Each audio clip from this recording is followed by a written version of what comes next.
तो दोस्तों आज की बड़ी खबरें मुख्य ताज़ा समाचार लेके आपके लिए। चलिए खबर शुरू करते हैं। उससे पहले चैनल को अब तक सब्सक्राइब ना किया हो तो फटाफट चैनल को सब्सक्राइब कर दे, लाइक कर दे, शेयर कर दे ताकि इसी तरह की खबर आप हर रोज देख सके। चलिए शुरू करते हैं आज की पहली बड़ी खबर। बंगाल में विधानसभा चुनाव से ठीक पहले सत्तारूढ़ तृणमूल कांग्रेस के कई नेता और कार्यकर्ता पार्टी छोड़कर भाजपा में चले गए थे। चुनाव के बाद टीएमसी के फिर से पूरी बहुमत की सरकार बनने पर कई नेता और कार्यकर्ता दोबारा अपनी पुरानी पार्टी में जाने लगे हैं। कई नेता चले भी गए हैं और कई लोग जाने की कोशिश कर रहे हैं। हालांकि नेताओं की वापसी पार्टी सुप्रीमो ममता बनर्जी की सहमति के बाद ही संभव हो सकेगा।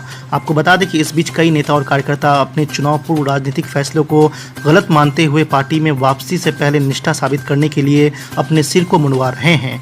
कई लोग खुद को सैनिटाइजर में डुबोकर प्रतीकात्मक रूप से खुद को शुद्ध कर रहे हैं। हालांकि इस कदम को लेकर तमाम तरह के विरोध के स्वर भी उठने लगे हैं। भाजपा ने इसे तानाशाही रवैया बताया है। दिल्ली के बाजारों में कोविड के टूटते नियमों को देखते हुए सरकार ने वहां पर निगरानी बढ़ा दी है। अब बाजारों में 250 से अधिक इन्फोर्समेंट टीम तैनात की गई है। वहीं रैंडम कोविड जांच भी शुरू कर दी गई है। आपको बता दें कि दिल्ली में सोमवार को खाड़ी, बावली, आजादपुर मंडी, नरेला अनाज मंडी समेत कई बड़े बाजार और अनाज मंडी में रैंडम जांच की गई। हालांकि खाड़ी, बावली जैसे बाजार में 250 से अधिक लोगों की जांच के बाद भी एक भी संक्रमित नहीं मिला है।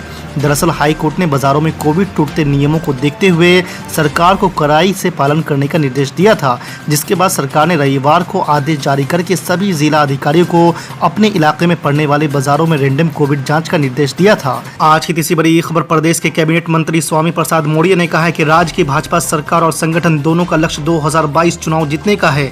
इसके लिए सरकार और संगठन दोनों मिलकर पूरी तैयारी और रणनीति के साथ काम कर रहे हैं।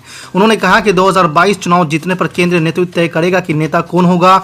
जो भी आएगा उसका स्वागत किया जाएगा।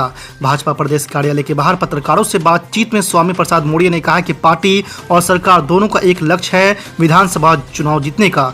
जनता के प्रति सरकार और संगठन दोनों की जवाबदेही है। वहीं केंद्र और प्रदेश सरकार के एजेंडे के साथ पार्टी जनता के बीच जाएगी। उन्होंने दावा किया है कि 2022 में भाजपा प्रदेश में फिर से सरकार। किसान आंदोलन का नेतृत्व करने वाले नेताओं में से एक राकेश टिकैत ने केंद्र सरकार पर तीखा हमला बोला है। राकेश टिकैत ने केंद्र सरकार पर किसानों से बातचीत न करने का आरोप लगाया है। उन्होंने कहा है कि वो किसानों को अनसुना कर रही है और उसे ऐसा करते हुए शर्म भी नहीं आ रही है। आपको बता दें कि राकेश टिकैत ने कहा कि ये 4 लाख ट्रैक्टर और 25 लाख लोग यहाँ हैं। यह ट्रैक्टर इसी देश के हैं, अफगानिस्तान से नहीं आए हैं। हम पिछले 7 महीनों से शांतिपूर्ण तरीके से विरोध कर रहे हैं। क्या सरकार को इतनी शर्म नहीं है कि वो सुने किसानों का क्या कहना है। अगले साल होने वाले 5 राज्यों के चुनाव से पहले बीजेपी ने कमर कसना शुरू कर दिया है। इसी कड़ी में रविवार को बीजेपी के राष्ट्रीय अध्यक्ष जेपी नड्डा ने दिल्ली में पार्टी के सभी राष्ट्रीय उपाध्यक्षों के साथ मीटिंग की है। इस दौरान उन्होंने उत्तर प्रदेश, उत्तराखंड समेत 5 राज्य में पार्टी की तैयारी की समीक्षा भी की है। इसके साथ ही जेपी नड्डा ने पार्टी की ओर से कोरोना काल में चलाए जा रहे कार्यक्रमों का भी समीक्षा किया है। बैठक के बाद जेपी नड्डा ने एक ट्वीट कर कहा कि आज भारतीय जनता पार्टी के सभी राष्ट्रीय उपाध्यक्षों के साथ सेवा ही संगठन, टीकाकरण अभियान और अन्य कार्यक्रमों पर समीक्षा बैठक की है।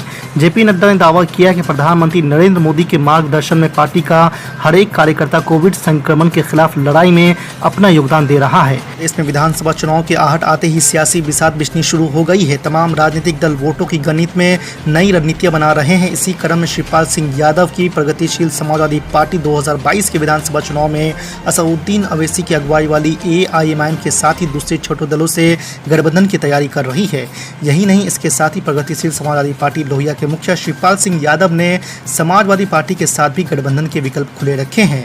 वैसे पीएसपी लोहिया ने यह भी साफ कर दिया है कि अगर गठबंधन में उसे 100 सीटों से कम मिलेंगी तो पार्टी गठबंधन नहीं करेगी। ऐसी स्थिति में पार्टी प्रदेश के सभी 403 सीटों पर अकेले दम पर चुनाव लड़ेगी। ये बात पार्टी के मंडल प्रभारी श्री प्रकाश राय उर्फ लल्लन राय ने कही है। देश के केंद्रीय कानून मंत्री रविशंकर प्रसाद का ट्विटर अकाउंट कुछ देर के लिए सस्पेंड करने के मामले में ट्विटर ने सफाई दी है। ट्विटर का कहना है कि उसने यूएस डिजिटल मिलेनियम कॉपीराइट कानून के कथित उल्लंघन को लेकर सूचना मंत्री रविशंकर प्रसाद के खाते को करीब 1 घंटे तक उपयोग से रोका। ट्विटर के प्रवक्ता की तरफ से कहा गया है कि हमने अपनी कॉपीराइट पॉलिसी के तहत जो कार्रवाई होती है वही की।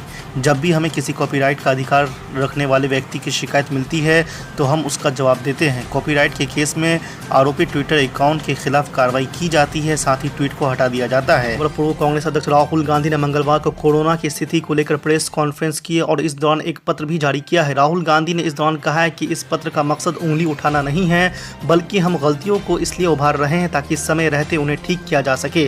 प्रेस कॉन्फ्रेंस के दौरान राहुल गांधी ने यह भी कहा है कि तीसरी लहर आएगी ही, इससे पहले ही सरकार को पूरी तैयारी कर लेनी चाहिए। राहुल गांधी ने कहा है कि समय रहते वैज्ञानिकों ने दूसरी लहर की भविष्यवाणी की थी, लेकिन सरकार ने कदम नहीं उठाए। एक बार फिर हम वहीं खड़े हैं, सब जानते हैं कि तीसरी लहर आएगी, इसलिए हम कह रहे हैं कि सरकार को तैयारी करनी चाहिए। आपको बता दें कि राहुल गांधी ने कहा है कि सरकार को बिस्तर, दवा, ऑक्सीजन आदि की तैयारी करनी चाहिए और तेजी से टीकाकरण अभियान चलाकर 100% टीकाकरण लक्ष्य पूरा करना चाहिए। बड़ी खबर, लोक जनशक्ति पार्टी दो गुटों में बढ़ गई है। पशुपति पारस और सांसदों की बगावत के बाद चिराग पासवान बैकफुट पर आ गए हैं। सियासी संकट में घिरे चिराग पासवान ने कहा है कि परिवार ने मेरी पीठ में छुरा घोंपा तो बीजेपी ने मझधार में छोड़ दिया है।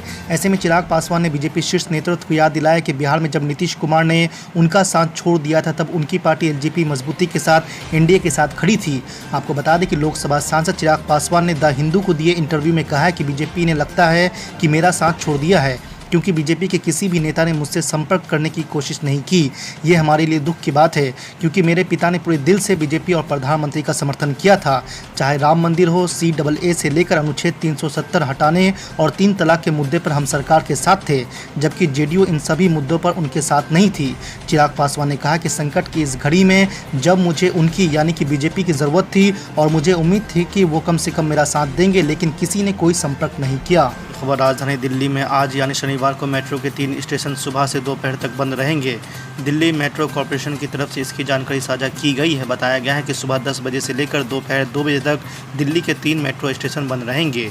आपको बता दें कि DMRC ने एक बयान में इसका कारण बताते हुए कहा है कि दिल्ली पुलिस की सलाह के आधार पर सुरक्षा को देखते हुए येलो लाइन के 3 मेट्रो स्टेशन, विश्वविद्यालय, सिविल लाइन्स और विधानसभा को 26 जून को सुबह 10 बजे से लेकर दोपहर 2 बजे तक बंद रखा जाएगा। और ममता बनर्जी सरकार को लगा है झटका। हाई कोर्ट के आदेश पर चुनाव के बाद हुई हिंसा की जांच के लिए बनी समिति। जी हां, आपको बता दें कि पश्चिम बंगाल में चुनाव के बाद हुई हिंसा के मामलों की जांच के लिए राष्ट्रीय मानव अधिकार आयोग ने समिति का गठन कर दिया है। कोलकाता हाई कोर्ट की ओर से दिए गए आदेश के बाद ये समिति बनाई गई है, जो हिंसा के मामलों की जांच करेगी और कोर्ट को रिपोर्ट सौंपेगी।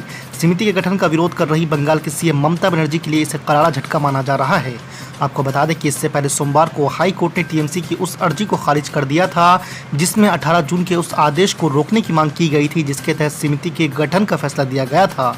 आपको बता दें कि मानव अधिकार आयोग के chairperson retired justice Arun Mishra ने समिति का गठन कर दिया है। 2024 के लोकसभा चुनाव में कांग्रेस पार्टी भारतीय जनता पार्टी से अपने दम पर लड़ेगी या राष्ट्रवादी कांग्रेस पार्टी के मुखिया शरद पवार की ओर से डाली जा रही महागठबंधन की नींव के सहारे आगे बढ़ेगी? इसका जवाब कांग्रेस पार्टी की ओर से दिया जाना बाकी है, लेकिन शरद पवार ने कहा है कि वो कांग्रेस को साथ लेकर चलेंगे। आपको बता दें कि राष्ट्र मंच पर इन दिनों विपक्षी पार्टियों को एकत्रित करने में जुटे शरद पवार ने कहा है कि यदि कोई वैकल्पिक ताकत खड़ी हो जाएगी तो कांग्रेस को साथ रखा जाएगा। शरद पवार ने शुक्रवार को प्रेस कॉन्फ्रेंस में कहा है कि बैठक में गठबंधन पर चर्चा नहीं हुई, लेकिन यदि वैकल्पिक ताकत खड़ी हो जाएगी तो कांग्रेस को साथ रखकर ही ऐसा किया जाएगा।